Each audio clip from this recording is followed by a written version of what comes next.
Turma de Defesa da Constituição, pessoal, vamos chegando para a nossa videoaula aqui no YouTube. Senhores, neste semestre, o objeto dos nossos estudos é a jurisdição constitucional. A primeira etapa dos nossos estudos, até a primeira prova, essencialmente nós vamos tratar do controle de constitucionalidade. Depois da aplicação da primeira prova, a gente passa a dedicar as nossas atenções às ações constitucionais. Não apenas propriamente as ações do controle, claro, mas também os remédios constitucionais, habeas corpus, habeas data, mandado de segurança, mandado de injunção, outras ações, reclamação constitucional. A gente vai ter chance de estudar tudo isso daí. Por agora, a gente inicia então nossos estudos para o controle de constitucionalidade.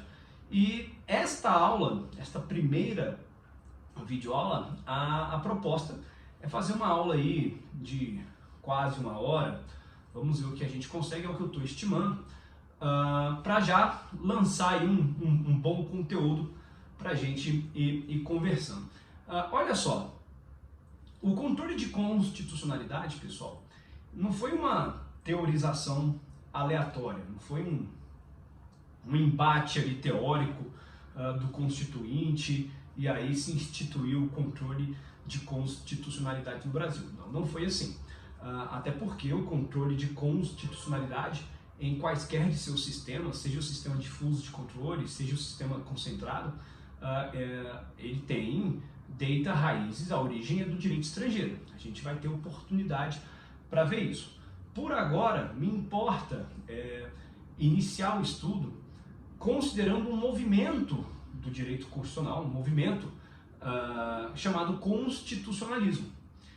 Esse movimento que culminou aí no aparecimento, no surgimento do controle de constitucionalidade. Então a gente vai ver aqui algumas faces do constitucionalismo, tá? E ver como que o constitucionalismo contribuiu aí para o aparecimento do controle de constitucionalidade, tá certo? Então o primeiro título, você coloca aí constitucionalismo. A nossa ideia é trabalhar hoje, a proposta é trabalhar constitucionalismo, falar de bloco de constitucionalidade, seria um segundo título, tudo aqui, nessa mesma videoaula.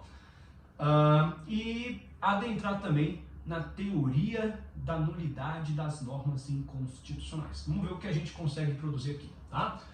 Senhores, coloca aí, constitucionalismo. Constitucionalismo. Senhores, a primeira noção, vou colocar aqui, devo colocar um conceito. A gente pode conceituar constitucionalismo como um movimento destinado a estabelecer uma nova ordem na relação vertical do Estado com o cidadão. Então, o constitucionalismo ele se propõe a estabelecer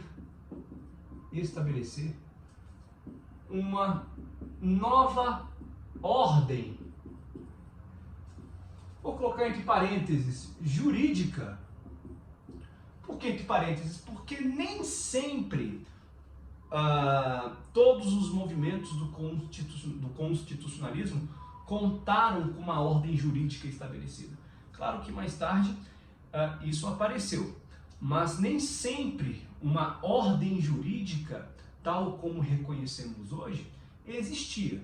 No entanto, havia já a aspiração, a inclinação, a tendência de que uma nova ordem pudesse se estabelecer e reger a relação do Estado com o indivíduo. É isso que importa ser compreendido. Estabelecer uma nova ordem para reger a relação do Estado com o indivíduo, com o cidadão. Senhores, o constitucionalismo, portanto, alguns doutrinadores vão lançar a seguinte nota: o constitucionalismo ele depõe contra o voluntarismo dos governantes.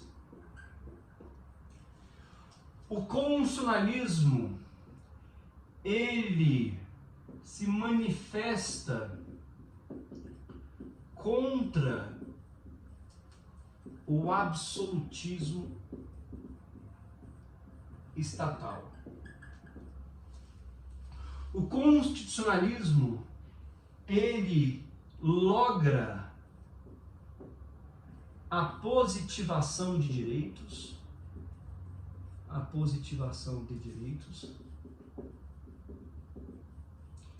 e também o aparecimento das constituições escritas. Nós vamos ver que esses direitos positivados, eles em um primeiro momento foram direitos de ordem liberal, impondo uma abstenção do Estado, respeitando-se ali a esfera de privacidade do indivíduo. Em um segundo momento, nós vamos identificar que também logrou o constitucionalismo em impor um agir do Estado. Aí a gente vai falar do constitucionalismo social. Aliás, então, colocado o conceito do constitucionalismo, as suas características, vamos então entender esse transcurso, como que o constitucionalismo contribuiu para o aparecimento, o surgimento do controle de constitucionalidade. Senhores, vamos lá, olha só, vou colocar aqui agora, esse apagador não está legal, está sujando o quadro, é papel mesmo. Aqui é assim, né? A gente tem que improvisar. Pessoal, pois bem,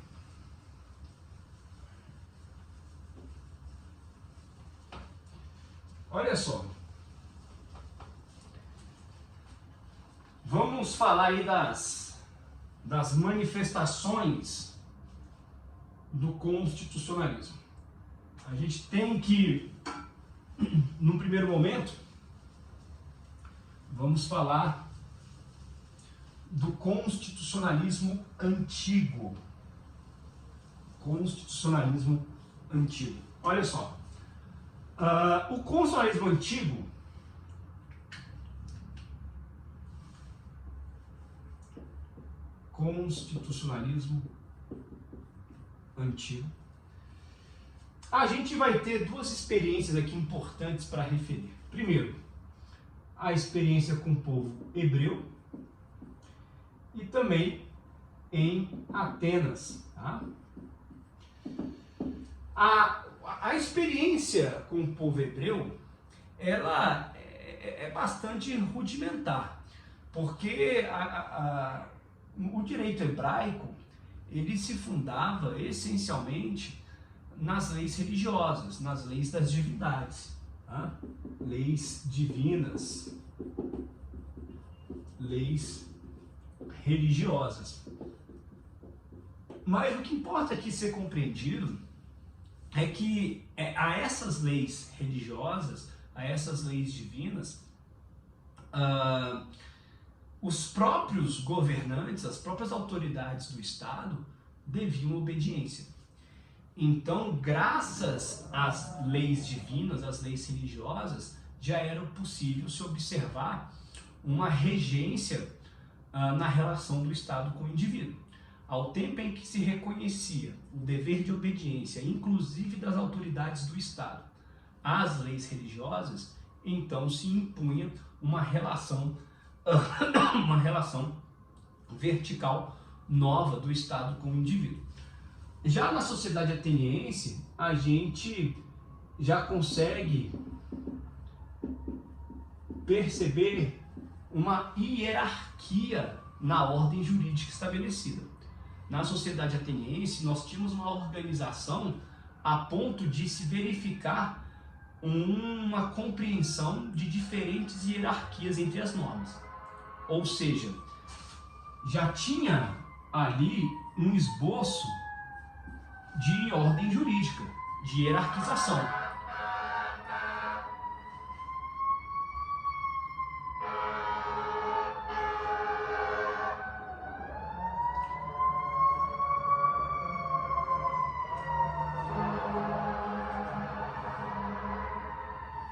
Não sei se pegou aí o áudio captou, mas passou um carro do Corpo de Bombeiros aqui que tirou toda a minha atenção. A sociedade ateniense, portanto, ela já contava com a compreensão de uma hierarquização entre as normas. Tá? Ou seja, já se concebia que uma norma de patamar hierarquicamente inferior não poderia dispor de forma contrária às normas de patamar hierarquicamente superior. A sociedade ateniense já contava com isso.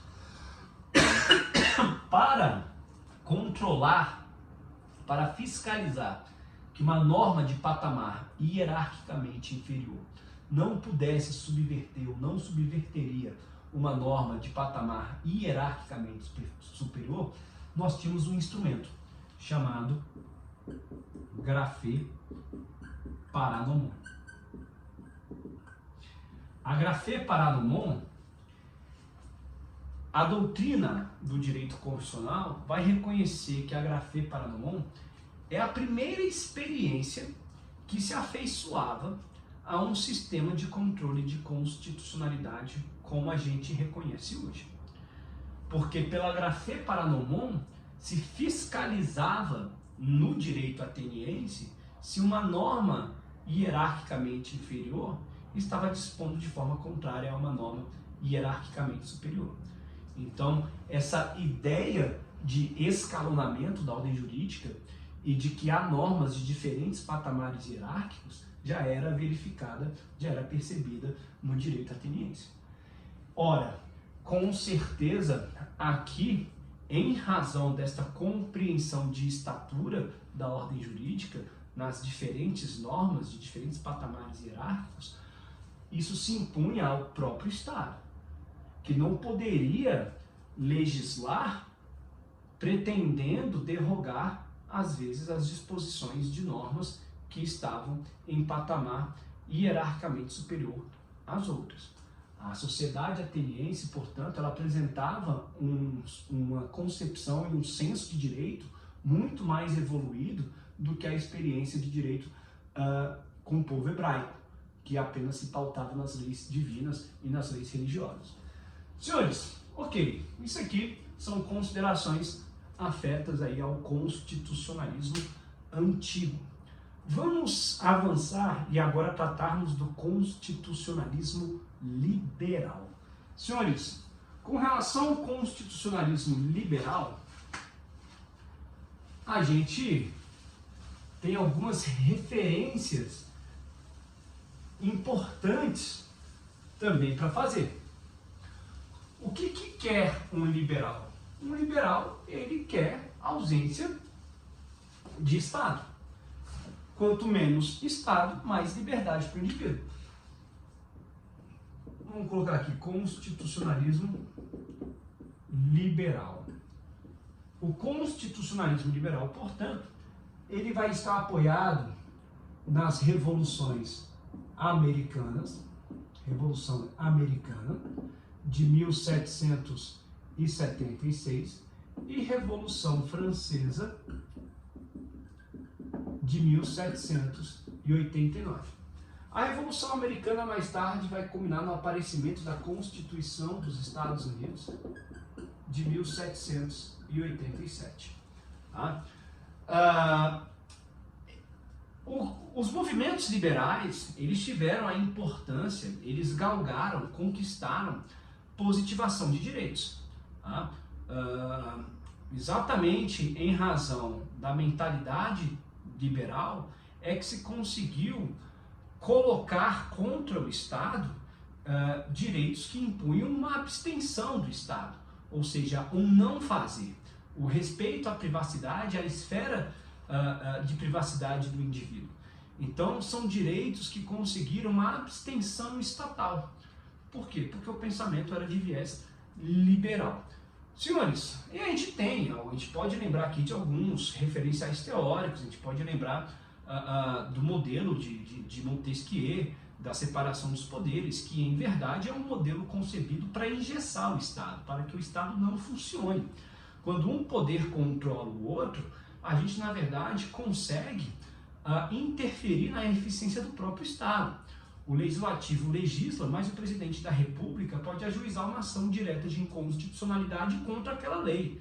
E o Poder Judiciário sancionar a nulidade daquela lei por vício de inconstitucionalidade. Isso aí é uma dinâmica prevista na Constituição e deita inspiração exatamente nesse modelo alusiado por Montesquieu, um modelo enviesado pelo pensamento liberal. Da mesma forma, o presidente da República pode vetar um projeto de lei, mas o próprio Congresso pode depois derrubar esse veto. Né? Então, essa dinâmica entre os poderes, ela afeta o funcionamento do próprio Estado. E quanto menos Estado, mais liberdade. Se a gente lembrar de outro referencial teórico do pensamento liberal, Rousseau, o contrato social, propõe exatamente que as regras de direito devem ser extraídas de um consenso social, de um pacto social. Ou seja, nenhuma lei está alheia aos valores de um povo, de uma sociedade. Então são os valores daquela sociedade que vão dar as diretrizes para que as normas sejam elaboradas. Tá? Pois bem, esse pensamento liberal conseguiu, portanto, a positivação de direitos, de ordem liberal, impondo o quê? Uma abstenção do Estado.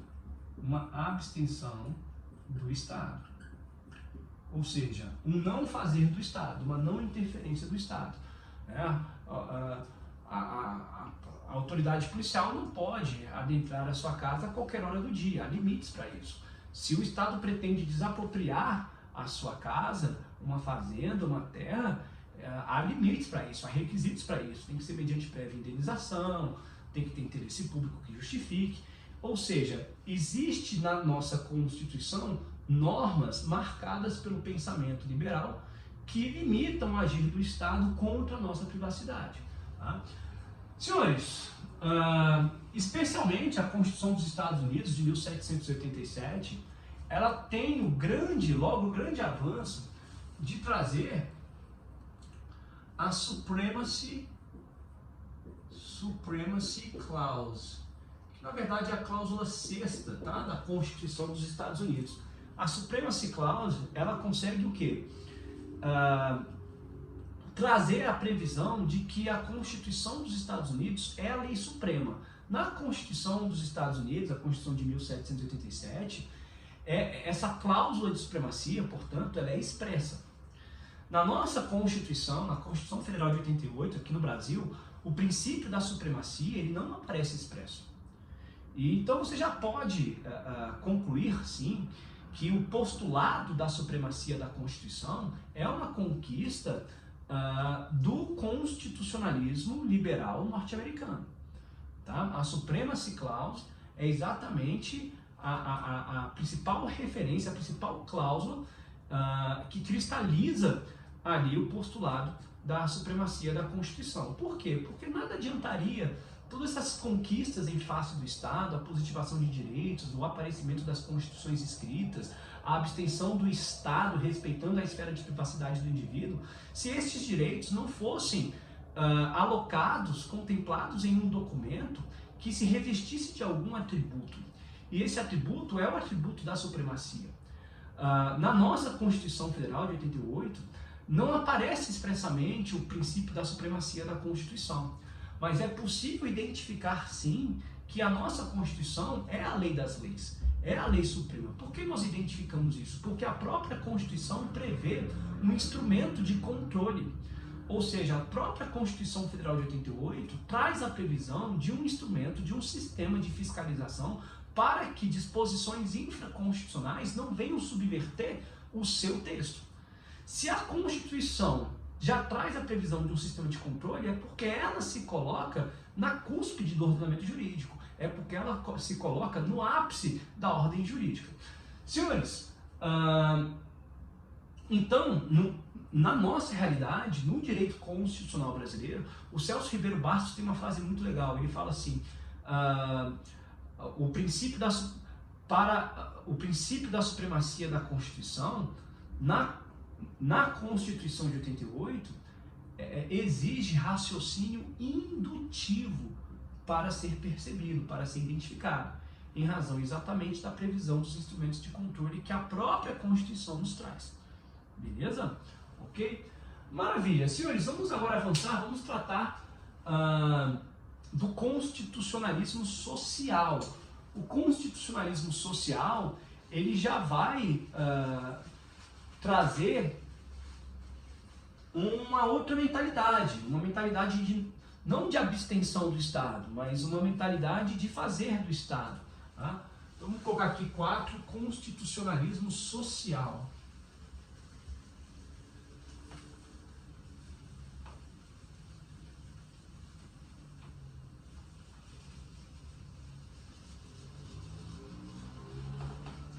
Constitucionalismo social.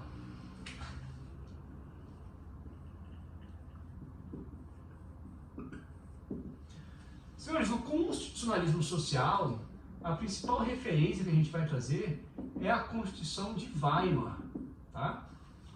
Constituição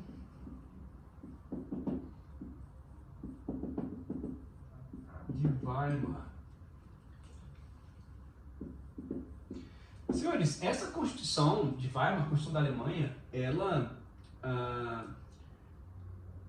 de 1919, essa Constituição, ela é a principal referência do constitucionalismo social, que impõe o quê? Um fazer do Estado. São direitos de índole prestacional, são direitos prestacionais. Quais são os direitos prestacionais? A gente pode colocar aqui saúde, educação, moradia, lazer. São todos direitos de índole prestacional, que exigem um fazer do Estado. Percebam que todas as manifestações do constitucionalismo, em todos os seus estágios, há a proposta sempre de se colocar uma disciplina, uma regência nova na relação do Estado com o indivíduo. Desde o constitucionalismo antigo, passando pelo constitucionalismo liberal e até também com o constitucionalismo social. Sempre normas tendentes a disciplinar uma nova relação do Estado com o indivíduo. Tá? Senhores, percebam também o seguinte: o constitucionalismo, da mesma forma que ele conseguiu trazer o postulado da supremacia da Constituição, o postulado da supremacia, que é de tradição norte-americana, necessitou de reconhecer a esses documentos escritos, à Constituição, a rigidez desse documento.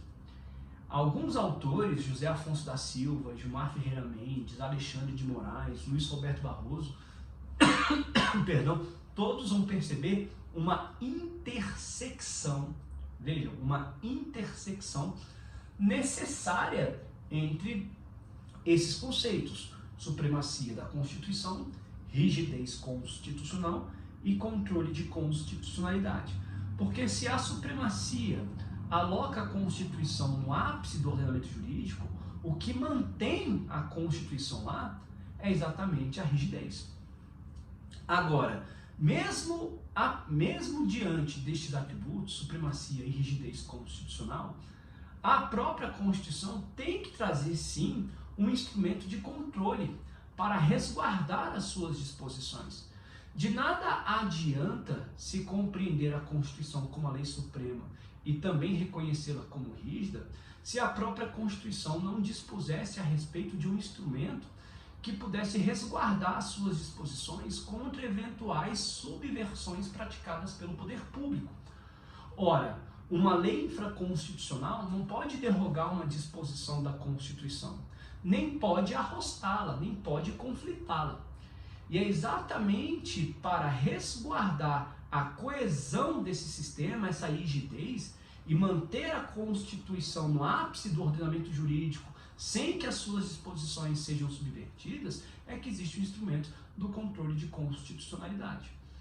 Você pode simplesmente entender o sistema do controle de constitucionalidade exatamente pelo conflito, pelo contraste de uma lei versus Constituição Federal. Isso aqui é controle. Você confrontar um objeto, a lei, com o seu parâmetro. Vamos naturalizar isso. Quando eu falar parâmetro, é a Constituição, ou paradigma, é a Constituição. Você confronta o objeto com o seu parâmetro, com o seu paradigma. Tá certo? Ok? Senhores, vamos avançar aqui para um outro título, portanto, já fazendo essa ponte, vamos falar do bloco de constitucionalidade. Vamos falar do bloco de constitucionalidade. Então aqui agora já estou encerrando o tópico 4 dentro do título constitucionalismo e estou agora falando do bloco de constitucionalidade. Senhores, uma compreensão que é importante, você pode colocar aí a título de observação ou em nota de rodapé, a jurisdição constitucional, ela, portanto, ela se desenvolve e evolui a partir da positivação de direitos, né? Ora de direitos liberais, ora de direitos prestacionais, direitos fundamentais, portanto. Controle de constitucionalidade, pessoal, não combina com regimes autoritários, não combina com regimes despóticos. Tá? O controle de constitucionalidade ele precisa de um espaço democrático para se estabelecer. Por quê? Porque a jurisdição constitucional ela existe essencialmente para proteger direitos fundamentais e também direitos das minorias, ou seja, a jurisdição constitucional ela oficia contramajoritariamente. Porque o próprio poder legislativo, quando elabora a lei é o quê? A lei é fruto de um debate dentro do parlamento. E o parlamento, ele é composto por representantes do povo. Então, a lei, ela tem um fundamento democrático. E aí depois vem lá um tribunal constitucional e sanciona, declara a inconstitucionalidade daquela lei. É, por excelência, sim, um papel contramajoritário. Mas jamais se olvidando, jurisdição constitucional, controle de constitucionalidade existe para proteger direitos de minorias. A gente tem vários julgados emblemáticos no Supremo Tribunal Federal a respeito disso. Né? União afetiva, sistema de cota dos negros. A gente tem algumas referências bem emblemáticas no STF de proteção dos direitos das minorias. E jurisdição constitucional, controle de constitucionalidade existe para isso. Bom, vamos falar aqui então agora do nosso segundo título, falar aqui de bloco de constitucionalidade. Bloco de constitucionalidade. Aqui o que importa ser entendido é o seguinte, pessoal. Quando eu realizo o controle de constitucionalidade, né, qual que é o controle? Eu pego aqui uma lei qualquer, lei X, e contrasto a lei X com a Constituição Federal. Agora, essa disposição aqui da lei X, ela conflita com o que na Constituição? Com toda a Constituição? Quais são os elementos dentro da Constituição que são passíveis de confronto? Dito de outra maneira, quais são os paradigmas, quais são os elementos paradigmáticos na Constituição? Né? O que na Constituição me serve como parâmetro para que possa servir ao controle de constitucionalidade? É toda a Constituição?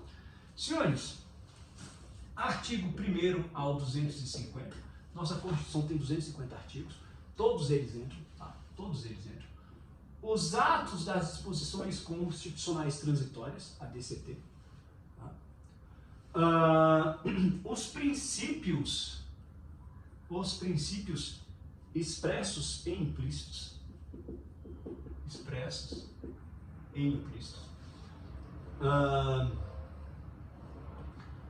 Vamos colocar aqui também as emendas constitucionais. Senhores, olha só. A jurisprudência do Supremo Tribunal Federal trazendo a declaração de inconstitucionalidade fundamentada por princípios não expressos na Constituição. Então, princípios expressos e implícitos são parâmetro para o controle. As emendas à Constituição, é muito interessante falar das emendas, porque, claro, as emendas, elas conferiram, elas integram o texto constitucional. Elas estão aqui, dentro do artigo 1º ao 250, naturalmente. As emendas, elas podem ser parâmetro? Com certeza. Mas, além de parâmetro, as emendas também podem ser objeto.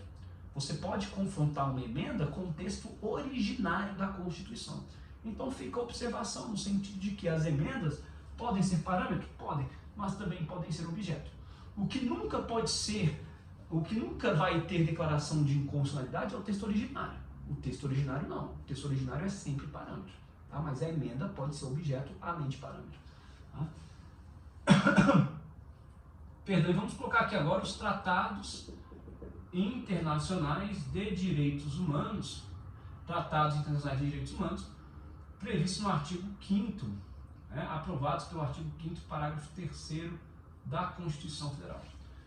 Tratados internacionais de direitos humanos aprovados, ou seja, que adentraram na ordem jurídica brasileira pelo rito estabelecido no artigo 5º, parágrafo 3º da Constituição Federal.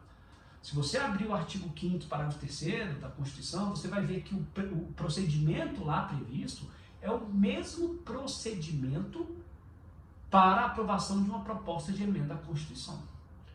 Portanto, estes tratados internacionais de direitos humanos, não pode pensar sobre outra matéria, tratados e convenções internacionais de direitos humanos, quando aprovados pelo rito estabelecido no artigo 5º, parágrafo 3º, que é o rito das emendas, esses tratados terão status equivalerão a emendas à Constituição. Por isso eles são parâmetro. Professor, e os tratados internacionais de direitos humanos que não forem aprovados pelo rito do artigo 5º, parágrafo 3º? Aí eles terão caráter supralegal. Então a gente vai ter, na verdade, uma ruptura na pirâmide normativa que é auxiliana. Que eu tenho aqui a Constituição Federal, vou ter aqui os atos normativos primários e aqui os atos normativos secundários. Essa parte aqui, ó, são os tratados internacionais de direitos humanos não aprovados pelo rito do artigo 5º, parágrafo 3º. Então, tratados de direitos humanos de caráter supralegal. Por quê? Eles estão acima das leis, dos atos normativos, mas abaixo da Constituição. Então, eu tenho com Kelsen, três patamares: Constituição Federal, ato normativo primário, ato normativo secundário. Aí vem o Supremo e gera uma ruptura na pirâmide de Kelsen. Ele estabelece um novo andar aqui. Eu tenho Constituição Federal, os tratados, atos normativos primários e atos normativos secundários. Quando que o Supremo fez isso? Quando que apareceu isso daqui? Foi no RE, vou colocar aqui, RE, esse caráter supralegal, RE 466-343, São Paulo. Ok? Beleza? Maravilha. O que está faltando aqui, pessoal? O que está faltando aqui? Preâmbulo. O preâmbulo é considerado pela jurisprudência do Supremo apenas uma diretriz hermenêutica. Só isso. Por ser uma diretriz hermenêutica, ele não é parâmetro para o controle de constitucionalidade. Ok? Vamos avançar mais para mais um título? Ok? Senhores, isso daqui é o que a gente chama de bloco de constitucionalidade. Bloco de constitucionalidade são os elementos identificados na Constituição que são aptos a serem reconhecidos como parâmetro, como paradigma de controle. Essa teoria do bloco de constitucionalidade ela é abrigada pela jurisprudência do Supremo e ela foi pensada por um constitucionalista francês chamado Louis Favorot. Tá? Cada país tem o seu bloco de constitucionalidade, mas o pensamento, a ideia de reconhecer quais elementos da Constituição são passíveis de parâmetro foi do Louis Favorot, que tem um livreto que existe na biblioteca do SEUB, muito legal, chamado Cortes Constitucionais. Fala do método de escolha dos membros das cortes constitucionais no mundo todo. Muito interessante, é um livreto de 100, 150 páginas. Né? Quem quiser dar uma olhada, é bem bacana. Ok, pessoal, vamos avançar mais um pouco. Não vou me alongar, vou apenas adentrar neste terceiro título. Falamos do constitucionalismo, falamos do bloco de constitucionalidade. Eu quero agora, pelo menos, introduzir, falar da teoria da nulidade das normas inconstitucionais.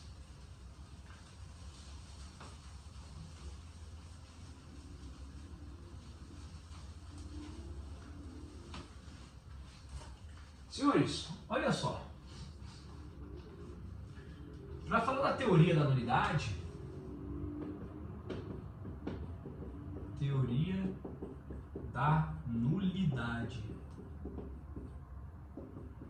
das normas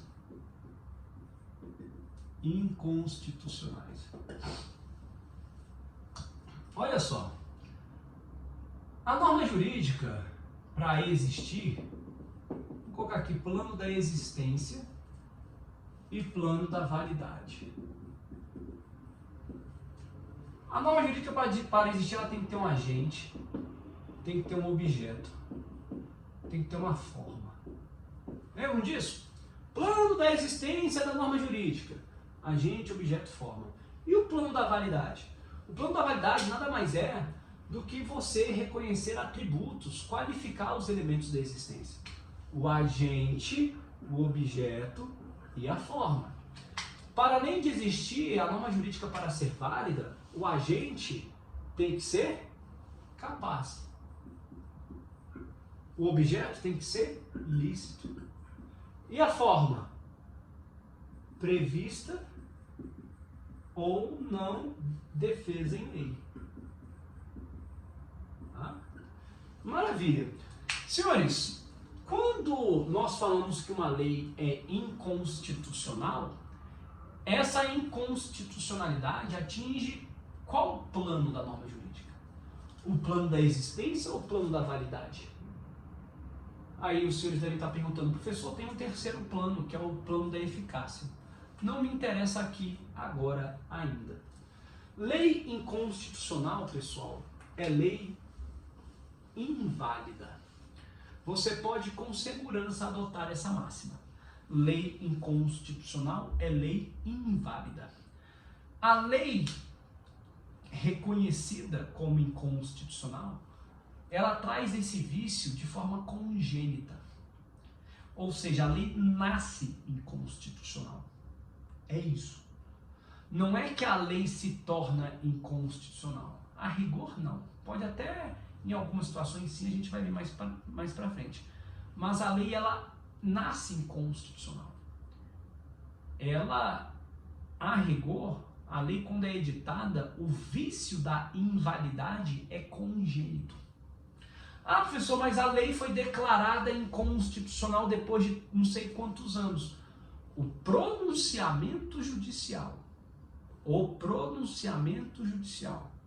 que declarou a inconstitucionalidade, o pronunciamento judicial que reconheceu aquele vício, reverbera no plano da eficácia.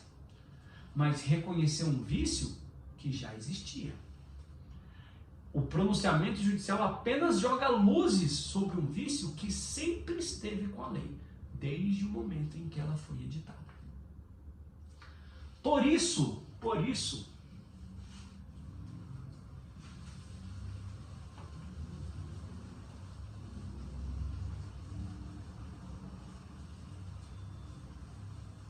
Por isso,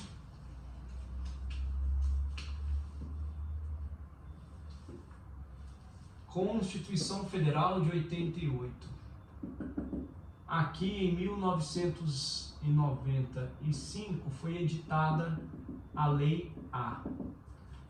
Em 2005, essa Lei A foi declarada inconstitucional.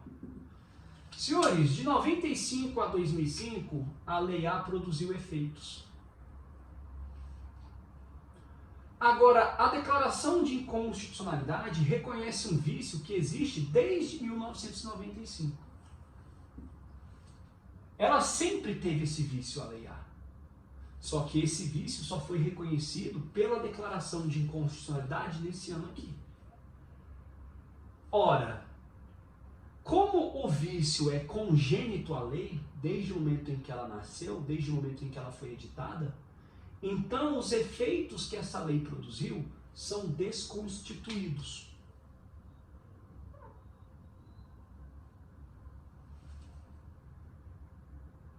Manuel Gonçalves Ferreira Filho tem uma frase muito interessante. A declaração de inconstitucionalidade da norma jurídica fulmina com seus efeitos desde o seu nascedouro, no seu berço. A declaração de inconstitucionalidade atinge os efeitos da lei no seu berço, no seu nascedouro. Não se pode cogitar, via de regra, a rigor, que uma lei inconstitucional possa ter produzido efeitos. Ora, por que não? Porque permitir os efeitos de uma lei inconstitucional seria o mesmo que, no mesmo período, eu suspendesse a eficácia da Constituição, a vigência da Constituição.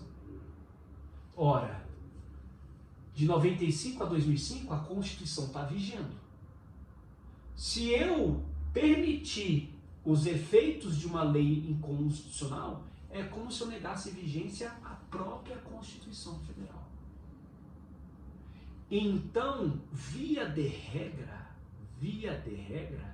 a declaração de inconstitucionalidade fulmina com os efeitos produzidos pela lei. Via de regra, a declaração de inconstitucionalidade produz eficácia ex tunc, ou seja, o efeito é retroativo.